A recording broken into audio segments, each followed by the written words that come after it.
अजीजों, मान लीजिए कि जो कुछ हम अपने अंतर्ज्ञान या अंत प्रेरणा से महसूस करते हैं उसको हमारा नया मन समझता है, तो तभी विषय हमारी इच्छा है कि आज्ञा माने जो हमें सिखाता है। शायद हम समझते हैं परंतु फिर भी हम नहीं कहें। किसी बात को इच्छा से मानना भी एक और समस्या है। वास्तव में यदि हम एक आज्ञाकारी इच्छा के स्वामी नहीं हैं तो अंतर्ज्ञान की आवाज को समझना कठिन है। प्रभु अत्यंत बुद्धिमान है, वो कभी भी कोई ऐसा कार्य नहीं करते जो आगे चलकर फलीभूत ना हो। यदि वो जानता है कि हमारे पास एक आज्ञाकारी इच्छा नहीं है तो हमें समझ प्राप्त करने की कोई आवश्यकता नहीं, तो फिर वे हमें हमारे अंधकार में छोड़ देंगे। जब हम उसकी बात नहीं मानने वाले हैं तो फिर वे हमें एक अच्छी समझ वाली बुद्धि क्यों दे। मेरे अजीजों, समझ के पीछे एक आज्ञाकारी इच्छा भी होना आवश्यक है जो प्रभु की हर बात को माने। यूहन्ना 7 बाब और उसकी 17वीं आयत हम देख सकते हैं। जब हम आज्ञा मानने के लिए तैयार होते हैं तब हम समझने पाएंगे। उदाहरण के लिए कुछ लोग मेरे पास कुछ प्रश्नों के साथ आते हैं क्योंकि उनका हृदय ना तो मेरी बात सुनने की ओर है और ना ही वो समझने के लिए तैयार है। मैं महसूस करता हूं कि उनसे बात करने का अर्थ है अपना समय नष्ट करना।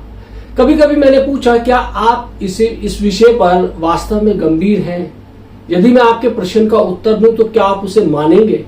साधारणतः उनका उत्तर होगा, ठीक है, शायद, किंतु शायद मैं उसे ना करना चाहूं। मैं पहले उसे समझना चाहूंगा कि वास्तव में आप क्या कहना चाहते हैं। मेरा जो इच्छा को समर्पण की भावना के साथ होना चाहिए और न केवल इतना ही, उसे परमेश्वर की इच्छा से पूरी तरीके से तालमेल बिठाना चाहिए। परमेश्वर ने हमें एक स्वतंत्र इच्छा के साथ उत्पन्न किया है। वह हमें किसी कार्य को करने के लिए बाध्य नहीं करता, बल्कि हमारे लिए सदा चुनाव खुला रखता है कि हम चुने क्या करना है या क्या नहीं करना। यद्यपि वो अति महान और अति बुद्धिमान है, फिर भी हमें वो बाध्य नहीं करता। यदि उसे बल प्रयोग करना पड़े तो इसका अर्थ होगा कि वो वास्तव में महान नहीं है। इसके ठीक विपरीत शैतान सदा गलत काम करने के लिए न केवल बाध्य करता है बल्कि प्रलोभित भी करता है, परंतु परमेश्वर कभी ऐसा नहीं करता। परमेश्वर तो यहां तक कहता है कि यदि तुम्हें पसंद है तो करो, यदि नहीं तो मत करो। यदि तुम मुझसे प्रेम करते हो तो इसे करोगे, यदि तुम मुझसे प्रेम नहीं करते तो भूल जाओ। जैसी तुम्हारी इच्छा हो वैसे ही करो। मेरा जो इसी प्रकार हमें अपनी इच्छा के करने की आवश्यकता है, अन्यथा इस मामले में परमेश्वर द्वारा कुछ भी किया जाना कठिन है। अपनी इच्छा को करने के लिए हमें अपनी इच्छा को समर्पित करना होगा, अन्यथा परमेश्वर के लिए कुछ भी करना कठिन होगा और हर समय आज्ञा मानने के लिए तैयार रहना होगा। हमें अपनी इच्छा को न केवल परमेश्वर के सम्मुख समर्पित करना है बल्कि उसे परमेश्वर की इच्छा से तालमेल बिठाकर कार्य कराना है। मेरे दोस्तों, जब हम अपनी इच्छा पर इस हद तक नियंत्रण करने में सफल हो जाते हैं तो उसका स्वरूप बदल जाएगा। अन्य लोग हमारी इच्छा में मसीह के स्वरूप और सुगंध को महसूस कर देंगे। प्रत्येक निर्णय जो हम लेते हैं उसमें मसीह प्रकट होता है।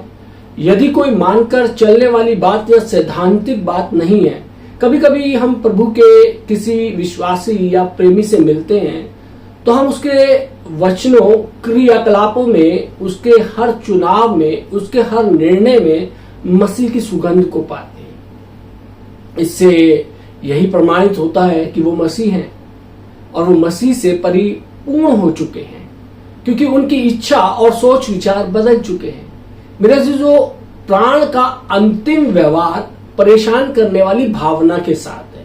जैसे कि हम सभी जानते हैं कि हमारी लगभग सारी परेशानियां भावनाओं से जुड़ी हुई हैं, जिन्हें पवित्र आत्मा के नियंत्रण में रहना चाहिए। इसलिए मत्ती 10 बाब उसकी 37 से 39वीं आयत हमें सलाह देती है कि हम किसी भी अन्य चीज की अपेक्षा प्रभु से अधिक प्रेम करें। जिस बात के लिए प्रभु हमें अनुमति नहीं देता, हमें उस बात से प्रेम नहीं करना चाहिए। हम परमेश्वर के नियंत्रण के अनुसार प्रेम करें। ये एक नकारात्मक दृष्टिकोण है, हम अपनी भावनाओं को परमेश्वर की खुशी के अनुसार चलाएं। ये सकारात्मक पहलू है जिसे जानना भी आवश्यक है कि कई बार अपनी भावनाओं को व्यक्त करने की परमेश्वर की ओर से स्वीकृति मिलती है, परंतु ये उसकी खुशी के अनुसार नहीं होती है। वह हमें किसी चीज से प्रेम तो करने देता है, किंतु वो खुश नहीं होता। मेरे जो एक बार एक बहन ने स्वयं को ऐसी परिस्थिति में पाया।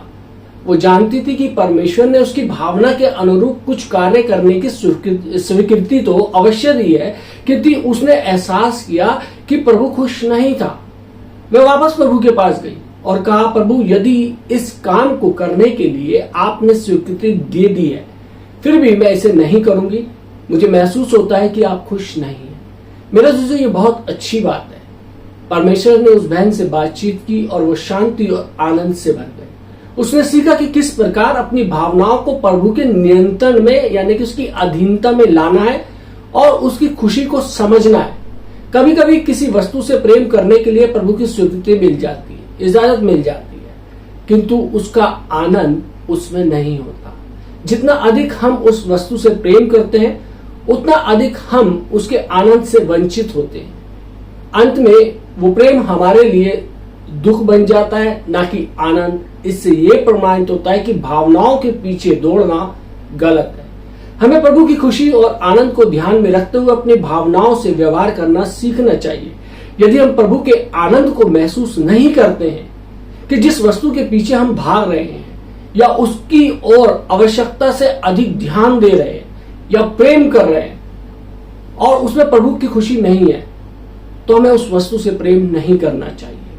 मेरे अजीजों, अनेकों लोगों ने मत्ती रचित सुसमाचार 10 बाब 37 से 39 आयत को सुना है, जिसमें यह सलाह दी गई है कि प्रभु को छोड़ वे अपने माता पिता भाई बहनों से अधिक प्रेम ना करें, परंतु वे इस बात का अर्थ ठीक प्रकार से समझ नहीं पाते। इसका सीधा साधा अर्थ यही है कि प्रभु के नियंत्रण में और उसकी खुशी के अंतर्गत रहते हुए ही हमें प्रत्येक चीज से प्रेम करें। ना तो परमेश्वर छोटा है और ना ही निष्ठुर है, ना ही वो कठोर है, परंतु हमें ये सीखना है कि चाहे हम किसी चीज से घृणा करें या प्रेम करें, हम किसी चीज को पसंद करें या ना करें, हमें सब कुछ प्रभु की स्वीकृति और उसके आनंद के अंतर्गत ही करना चाहिए। जैसे जो हमें अपनी भावनाओं का प्रदर्शन प्रभु की भावनाओं के अनुरूप ही करना चाहिए। जब हमारी भावना उसकी भावना के अनुरूप नहीं रहेगी तो हम गलत होंगे और उसके आनंद में सहभागी नहीं हो सकते। जितना हम अपने ही मार्ग में चलेंगे, उतना ही अपना आनंद खोएंगे। फिर हम परमेश्वर के साथ मधुर, कोमल और गहरी वार्तालाप नहीं कर पाएंगे। यदि कोई हम पर दोष नहीं लगा सकता कि हम गलत हैं, बल्कि हम तो यहां तक दावा कर सकते हैं कि हमने प्रभु की स्वीकृति प्राप्त कर ली है, फिर भी हम एहसास करते हैं कि यह उसके बिना उसके आनंद का है। यदि हमारी भावनाएं उसके आनंद को और प्रसन्नता के नियमों के अंतर्गत ही हैं, तो वो आत्मा से परिपूर्ण होगा। तब हम प्रभु के स्वरूप में, उसकी महिमा के अंदर चरणबद्ध रूप में बदलते चले जाएंगे। मेरा जो अपने हृदय विवेक, संगति, अंतर्ज्ञान, मन, इच्छा और भावना के साथ व्यवहार करते हुए हम पूर्णता, परिपक्वता की ओर बढ़ते जाएंगे। हमारे पास प्रभु का अनुग्रह होगा। हमें केवल इतना करना होगा, हम सब उसकी प्रतीक्षा करें कि वो आकर हमारी देह के स्वरूप को बदल दे।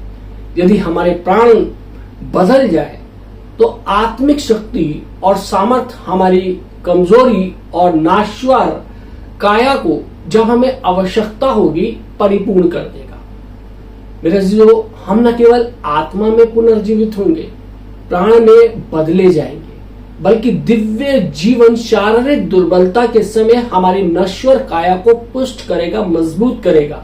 अंत में प्रभु के आने के समय देह परिवर्तित हो जाएगी और साथ ही साथ हमारा पूरा अस्तित्व भी, अर्थात आत्मा, प्राण और देह प्रभु की महिमापूर्ण स्वरूप में बदलते जाएंगे। ये प्रभु द्वारा उद्धार का अंतिम कार्य होगा, जो 3 चरणों में पूरा होता है। पहला, आत्मा का नया जन्म होना।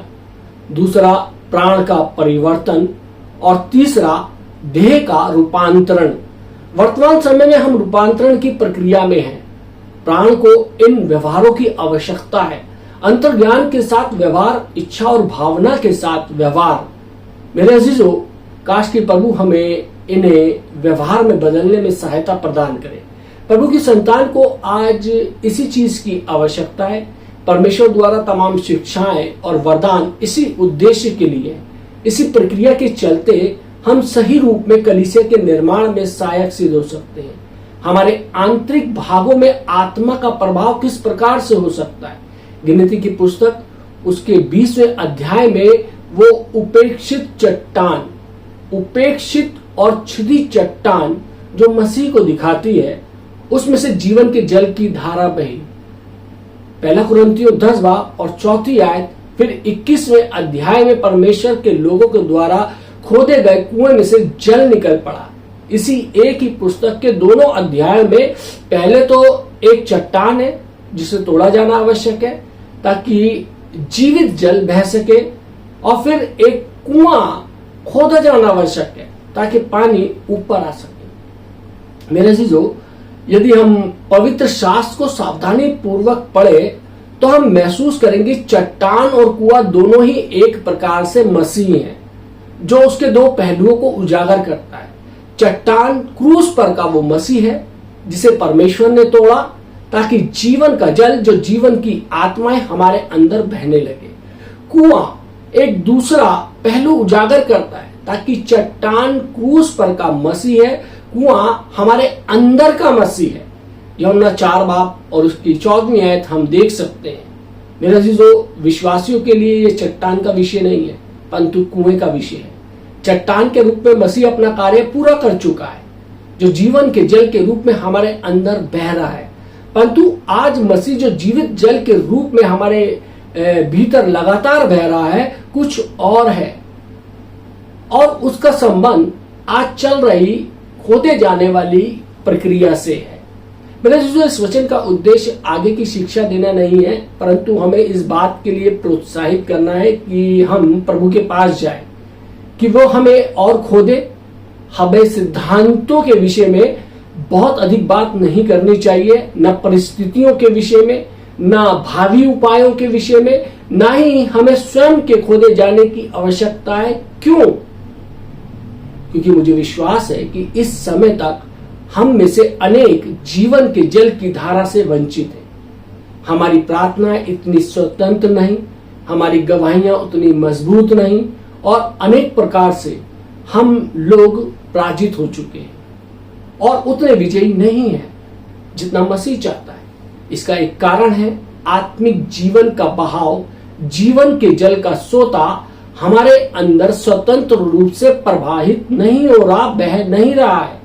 हमारे अंदर जो धूल है उसे खोद कर निकालना है। आप पूछ सकते हैं ये धूल क्या है?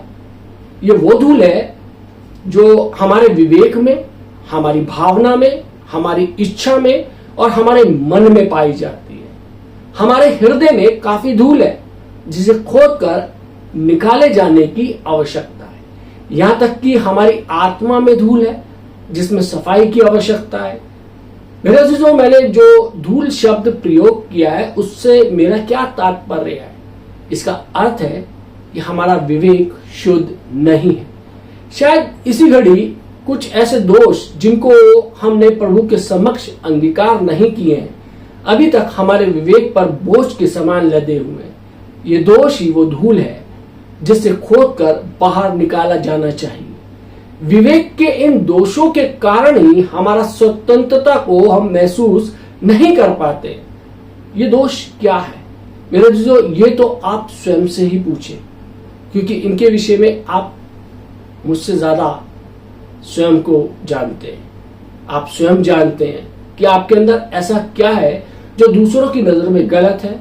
जब आप दूसरों के साथ सही नहीं है तो आपका दोष बना रहता है। जब आप परमेश्वर की मांग को पूरा करने के लिए नकार देते हैं तो वह आपके विवेक में दोष बन जाता है। तब आप आश्चर्य करते हैं कि आप क्यों बंधन में बंधे हैं और स्वतंत्र नहीं है। ऐसा इसलिए है कि आपने परमेश्वर की बुलाहट का उत्तर नहीं दिया और न ही बात सुनी, परंतु आपके विवेक के लिए दोष बनकर गई। आपका विवेक दोषमुक्त और अपराध रहित है। मेरे अजीजों, यदि हम अपने अंदर आत्मा को स्वतंत्र रूप से प्रभावित होते देखना चाहते हैं तो सर्वप्रथम हमें अपने विवेक को झकोर कर शुद्ध करना होगा। परमेश्वर के पास प्रतिदिन कई बार जाना से ही भीतर की धूल को खोद कर निकाला जा सकता है। उसके साथ संगति करें, वचन का मनन करें, प्रार्थना करें।